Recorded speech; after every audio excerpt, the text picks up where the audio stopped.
ఇంట్లో కూర్చుని ఇంగ్లీష్ నేర్చుకోవాలనుకుంటున్నారా? అయితే వెంటనే మా స్పోకెన్ ఇంగ్లీష్ క్లాసెస్కి కాల్ చేయండి.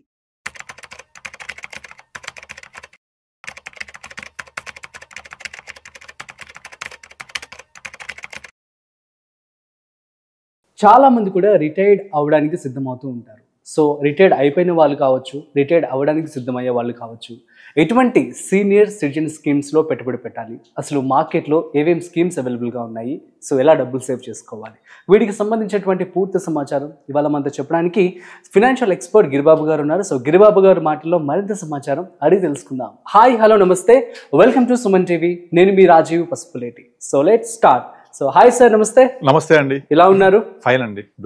సో సీనియర్ సిటిజన్ స్కీమ్స్ ఇప్పుడు చాలా మంది కూడా అడుగుతూ ఉన్నారు సార్. సో కామెంట్స్ కూడా రావడం జరిగింది. So as a part of it నేను మీకు ఈ పాయింట్ రేస్ చేస్తున్నాను.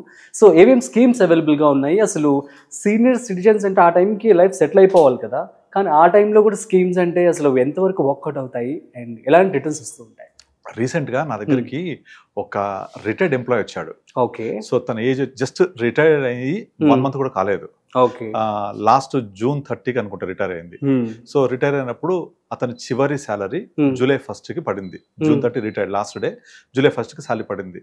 పడిన తర్వాత ఇంకా ఆల్మోస్ట్ ఆల్ ఒక 10 days అవుతుంది ఇప్పుడు. ఓకే. సో తనకి నెమ్మదిగా ఇక నెక్స్ట్ August 1st నుంచి నాకు శాలరీ రాదు అనే విషయం అర్థమైన కొద్దీ literally you believe are not డిప్రెషన్లోకి వెళ్ళిపోయి ఉంటారు. అసలు మాటలు చెప్పలేని ఒక స్థితిలోకి వెళ్ళిపోతున్నారు ఆయన. గత 32 సంవత్సరాల నుంచి సర్వీస్ లో ఉండి 32 సంవత్సరాల నుంచి ప్రతి నెల ఫస్ట్ టింగ్ అని మెసేజ్ వచ్చేసరి పొద్దున శాలరీ పడేది. అలాంటిది నాకు చివరి శాలరీ వచ్చేసింది, ఇక నెక్స్ట్ August 1st నుంచి శాలరీ రాదు అనే విషయాన్ని గుర్తొచ్చేపిన వల్ల డైజెస్ట్ చేసుకోలేకపోతున్నాడు తను. అయ్యో. మరి మీరు ఏం చేశారు సార్? ఇప్పుడు ఇదివరకు సంపాదించినది ఏంటి అంటే, నాకు చాలా బాధ్యతలు ఉండే, మాకు 3 పిల్లలు, 2 పెళ్లిళ్ళు అయిపోయాయి, ఇంకొక సంబంధం ఇంకొక వాళ్ళకి పెళ్లి చేయాలి, సిస్టర్స్ ని సెటిల్ చేసేది ఉండే, పేరెంట్స్ ని చూసుకోవాలి, ఒక్కనే కొడుకుని, నాకు 3 చెల్లెళ్ళు, ఒక అక్క, అందరికి సెటిల్ చేయడం, ఇలా బాధ్యతలతోటే గడిచిపోయింది. ఇప్పుడు నాకు 3 పిల్లలు, 2 సెటిల్ అయిపోయారు, ఒక్కరికి నేను ఇప్పుడు పెళ్లి చేయాలి. నాకు ఇప్పుడు రిటైర్ అయ్యాక డబ్బులు వస్తాయి, కొత్త రిటైర్మెంట్ కార్పస్ వస్తాయి. వచ్చిన తర్వాత ఆ డబ్బులతోటి ఇప్పుడు నాకు 3వ సంతానానికి పెళ్లి చేయాలి, సెటిల్ అయిపోతుంది. కానీ ఇక్కడ నా ప్రాబ్లం ఏంటంటే, నాకు మంత్లీ ఇన్కమ్ ఎవరు ఇవ్వాలి? ఓకే. ఇప్పుడు నా వయసు 61 సంవత్సరాలు, స్టేట్ గవర్నమెంట్ అయినా. సో 61 సంవత్సరాలు, ఇంకా నేను కనీసం వర్స్ కండిషన్ లో కూడా ఒక 20 సంవత్సరాలు బతకొచ్చు కదా. ఇప్పుడు మనం నార్మల్ గా మన గ్రాండ్ ఫాదర్స్ చూస్తే వాళ్ళ రిటైర్మెంట్ ఏజ్ తర్వాత బ్రతికేజ్ తక్కువ ఉండేది, మన ఫాదర్స్ ఏజ్ నుంచి కొంచెం పెరిగింది. ఇప్పుడు జనరేషన్ ఇంకా పెరుగుతోంది. సో అట్లీస్ట్ ఒక 10 నుంచి 15 సంవత్సరాలు తను హ్యాపీగా జీవనం కొనసాగించవచ్చు. కానీ ఈ టైంలో తనకి ఎవరు ఇవ్వాలి? అయితే పెన్షన్ వస్తుంది, కొంచెం ఒక పెన్షన్ వస్తుంది, డౌట్ లేదు అందులో. కానీ అతని బాధ్యతలు పూర్తిగా అవ్వలేదు. ఎంతైనా పెన్షన్ అనేది ఫుల్ అమౌంట్ రాదు కదా. సో ఆ వచ్చే డబ్బులు సరిపోతాయా? సరిపోవు.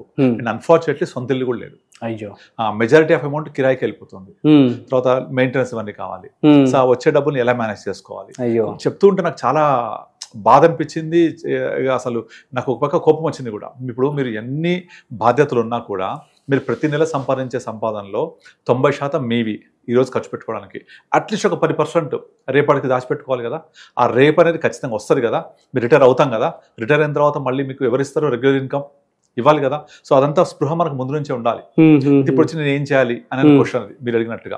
అయితే అతనికి రిటైర్ అయిన తర్వాత కొంత కార్పస్ వస్తుంది, కొంత పెద్ద మొత్తమే వస్తుంది. నేనేం చెప్పానంటే, ఆల్రెడీ వచ్చేదాన్ని మీరు కొంత ప్రధానమంత్రి వైవందన్ యోజన అని ఒక స్కీమ్ ఉంటుంది, అది ఫిక్స్డ్ ఇన్కమ్ ఇచ్చే స్కీమ్. అది అందులో మంత్లీ ఇన్కమ్ పెట్టేసుకోండి. తర్వాత పెద్దల పొదుపు పథకం పోస్ట్ ఆఫీస్ లో, దానికి సీలింగ్ ఉంటుంది. అందులో వైఫ్ పేరు మీద తన పేరు మీద కొంత చేసేసుకొని అందులో క్వార్టర్లీ పే అవుట్స్ ఉంటాయి, అది తీసుకోండి. Remaining amount mutual funds, balance funds అని ఉంటాయి, ఆ బ్యాలెన్స్ ఫండ్స్ లో పెట్టుకోండి. ఈ బ్యాలెన్స్ ఫండ్ లో పెట్టుకోవడం వల్ల మీకు ఏమవుతుందంటే, ఒక 6 to 7% సిస్టమాటిక్ విత్డ్రాల్ ప్లాన్ పెట్టుకుంటే మీకు ఎవ్రీ మంత్ కొంత మంత్లీ ఇన్కమ్ లాగా వస్తూ ఉంటుంది. కొంచెం ఎలాగ పెన్షన్ వస్తుంది.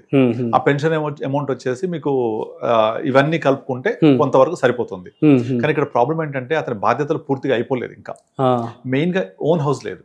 ఓన్ హౌస్ ఉంటే రెంటల్ ఎక్స్పెండిచర్ లేకపోవడం వల్ల చాలా వరకు హ్యాపీగా గడిపేయచ్చు.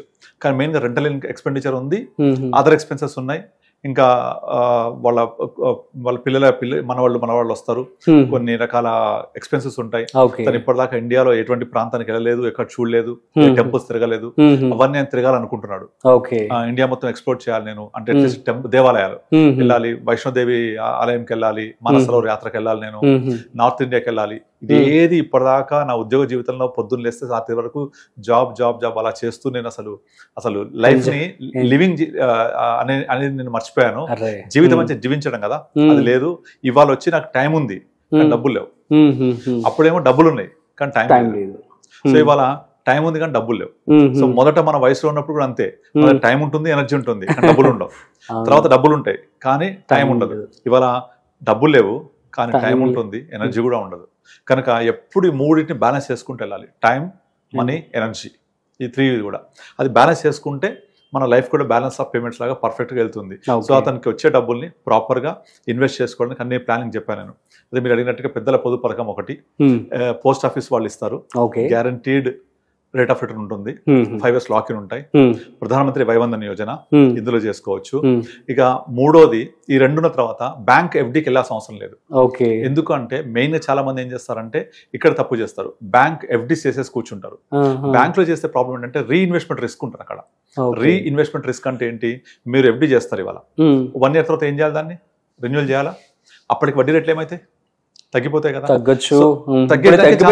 అదే రెపో రేట్ కట్ చేసిన కొద్ది డిపాజిట్స్ తగ్గుతూ ఉంటాయి. కనుక బ్యాంక్ లో చేస్తే రీఇన్వెస్ట్మెంట్ రిస్క్ ఉంటుంది మనకు. అంటే మళ్ళీ 2nd year 3rd year renew చేస్తూ పోతుంటే తగ్గిపోతుంటుంది. So better avoid banks. దాన్ని ప్రత్యామ్నాయం Pradhan Mantri Vaya Vandana Yojana, guaranteed income 10 years, sovereign guarantee, LIC, అన్ని విధాలుగా బాగుంటుంది. రెండోది పోస్ట్ ఆఫీస్ పెద్దల పొదుపు పథకం, సీనియర్ సిటిజన్ సేవింగ్ స్కీమ్. ఇందులో వైఫ్ కి హస్బెండ్ కి లిమిట్స్ ఉంటాయి, ఆ ప్రకారంగా ఇద్దరు ఫిల్ చేసుకోవచ్చు. ఇక ఆ 2 అయిపోయిన తర్వాత రిమైనింగ్ అంతా కూడా, అంటే ఇప్పుడు పెద్దల పొదుపు పథకంలో 15 లక్షలు ఒక్కొక్కళ్ళకి ఉంటుంది, 30 లక్షలు అయిపోతుంది. ఒక 10 లక్షలు ఎల్ఐసీలు కూడా లిమిట్ 10 లక్షల నుంచి చేయలేము. ఇవి 40 లక్షలు అయిపోతే రిమైనింగ్ డబ్బులన్నీ కూడా మ్యూచువల్ ఫండ్ లో, బ్యాలెన్స్ ఫండ్ లో పెట్టుకోవచ్చు. ఇన్స్టెడ్ ఆఫ్ బ్యాంక్ ఎక్కడైతే రీఇన్వెస్ట్మెంట్ రిస్క్ ఉంటుందో దాన్ని అవాయిడ్ చేసి మ్యూచువల్ ఫండ్స్ పెట్టుకొని బ్యాలెన్స్ ఫండ్స్, ఇందులో ఈక్విటీ ఎక్స్పోజ్ తక్కువ ఉంటుంది, వాలటాలిటీ తక్కువ, మీకు రిస్క్ ఉండదు, రిటర్న్స్ కూడా మోడరేట్ గా ఈ రెండింటిని పోస్ట్ ఆఫీస్ ని ఎల్ఐసిని బీట్ చేస్తుంది. 9% ప్లస్ వస్తుంది, 9-10% ఈజీగా ఎక్స్పెక్ట్ చేయొచ్చు. దాన్ని systematic withdrawal plan around 6% per month, perfect balance. LIC, పెద్దల పొదుపు పథకము, బ్యాలెన్స్ ఫండ్స్ లో ఎస్డబ్ల్యూపీ, ఇలా చేసుకొని తనకు వచ్చే మనీ మొత్తాన్ని ఇన్వెస్ట్ చేసుకుంటే హ్యాపీగా ఒక 60,000 నుంచి 70,000 మధ్య వచ్చేలాగా ప్లాన్ చేశాను నేను. అఫ్ కోర్స్ శాలరీ 1,25,30,000 వచ్చేది దీపోయే రోజు, అంత రాకపోవచ్చు. పెన్షన్ కలుపుకుంటే ఒక నియర్ బై ఒక 80,000, 90,000, 1 lakh వరకు వస్తుంది. దానిలో రెంట్ ఒక 30,000 పోతుంది, మన మెయింటెనెన్స్ ఎక్స్పెన్సెస్, మెడికల్ ఎక్స్పెన్స్ ఇవన్నీ పోతే ఇక ఆడికి సరిపోయేలాగా ప్లాన్ చేసాం అనమాట. హ్యాపీ ఫీల్ అయ్యాడు. సో కానీ కాకపోతే తను ఫస్ట్ మినిట్ లో నేను రిటైర్ అయ్యాను, నాకు శాలరీ రాదు, ఫస్ట్ వస్తే నాకు ఏం చేయాలి అర్థం కావట్లేదు, నాకు రెంట్ కట్టాలి, ఇవన్నీ ఉన్నాయి. మరి ఎందుకు ఇల్లు తీసుకోలేదు అంటే ఊర్లో ఉంది. అయ్యో, కానీ ఊర్లో ఉంది కానీ అది అమ్మాలంటే అమ్మలేము, అటాచ్మెంట్. మరి హైదరాబాద్ లో సెటిల్ అయ్యాం కదా, ఇక్కడ ఇల్లు కొనుక్కోవాలంటే కొనలేము, కామన్ మ్యాన్ కి అందే పరిస్థితులు లేదు ఇల్లు ఇప్పుడు. సో ఇక్కడ కొనలేము, ఉన్నది అమ్మలేము, అక్కడ వెళ్ళి ఉండలేము, ఇక్కడ ఉండాలి. సో ఇవన్నీ ప్రాబ్లమ్స్. అక్కడ కిరాయి వస్తుందా, రాదు, ఇక్కడ కిరాయి ఎక్కువ కట్టాల్సి వస్తుంది. ఇవన్నీ ప్రాబ్లమ్స్. అండ్ పిల్లలకు మ్యారేజ్ అయింది, బట్ వాళ్ళంతా వాళ్ళ ఉద్యోగరీత్యా ఎక్కడ కూడా సెటిల్ అయిపోతున్నారు, బెంగళూరు అని వేరే ప్లేస్లలో వెళ్ళిపోతున్నారు, అబ్రాడ్ ట్రై చేస్తూ ఉంటారు. సో ఇంకా పిల్లలకు పెళ్లి లేక వాళ్ళ ఓన్ హౌసెస్. సో చివరికి మిగిలేదు ఎవరు, నేను నా వైఫ్ ఇద్దరమే. సో మళ్ళీ రెంట్ కట్టుకోవాలి మేము.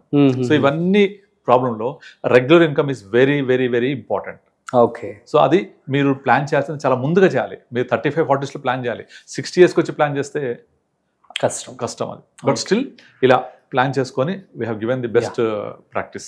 Super sir, thank you so much. So guys, అర్థమైంది కదా. సో ఇట్లాగా మీరు ప్లాన్ చేసుకోండి మీ యొక్క ఇన్కమ్ని కావచ్చు, అదేవిధంగా సో రిటైర్మెంట్ తర్వాత ఈ విధంగా ఇన్వెస్ట్మెంట్ చేసుకొని డబ్బులు సేవ్ చేసుకోండి. So that's it. సో మరొక ఇంట్రెస్టింగ్ కాంటెంట్తో మళ్ళీ కలుద్దాం. అంతవరకు చూస్తూనే ఉండండి సుమన్ టీవీ.